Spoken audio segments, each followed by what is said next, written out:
En Guinée-Bissau, un militant de l'opposition a perdu la vie dans le cadre de la marche organisée par les principaux partis et candidats au scrutin du 24 novembre 2019 dont le report est réclamé. Une situation qui intervient dans un climat sociopolitique tendu où José Mario Vaz, le président sortant, exclu de son parti, se présente en candidat indépendant alors que son mandat s'est officiellement achevé le 23 juin 2019.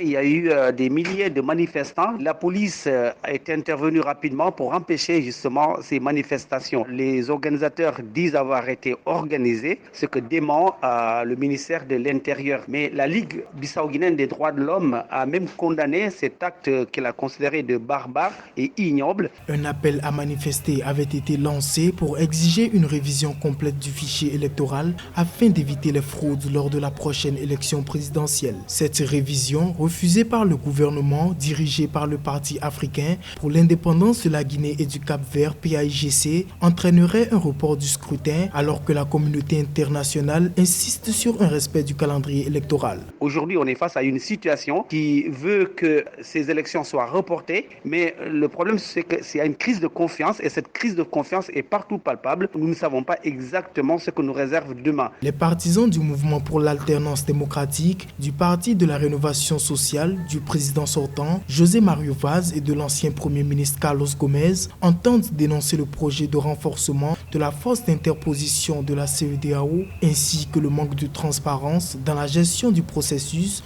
de l'élection présidentielle prévue le 24 novembre 2019.